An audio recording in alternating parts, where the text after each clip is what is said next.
alhamdulillah rabbil alamin bagi jiratan isinin jecha alhamdulillah duka fi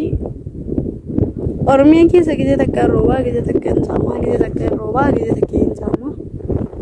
hin beekne laakiin lafti tokko yooma san goggoga yoo roobelaa mukoni biqilaa jechuudha akkasuma wanteen sirreetteen biqilaa jennu jechuuti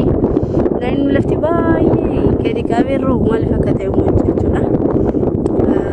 dhugaatti kun nama yaachisaa yoo tokko roobni baay'ee laakiin guyyaa takka yoo ka torbeetti akkas ni rooba laayinni torbeetti ka roobu kun midhaan baay'ee tokko lafarraatti goggoga jechuudha argitanii kun kan ama biqilli reefu lafa waliyaa azra asmantama daheetu namti lagatti baay'ee namatti kadhugaa rabbitite laakiin lafti reefu naannoo hundaa miti naannoo tokko facaaduu misi jira naannoo tokko muka reefu facaasanis ni jira innaa dhugaa dubbachuuf jira jechuu lafti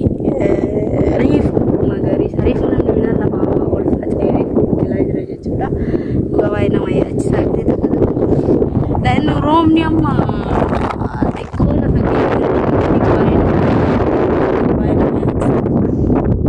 Anirgan reyo dia wain jemni arwan dia lala jara ina kino ilala sini jeda ake sau jolle nanuf ni magala dera isi kana jechuudha arsi dera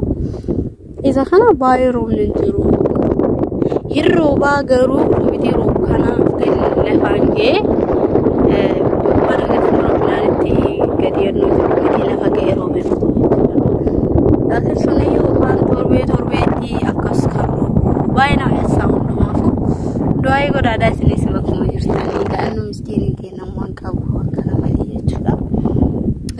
barahaadha on akka mataa kiyyaattoon badinamni kun akkaniin facaafame akkatti barahaa ta'ee ta'aa jira walaayii du'aa godhaa waan hundaafuu du'aayitu caalaa jechuudha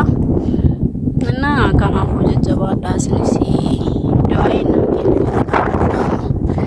kennu kana mina bitan jadi ya ada semua ani mau sangat ini warna ini baik wala semua minta rabbinu fala fi ini rabbinu fala fi ani la semua video sini orang gadi bari gadi kue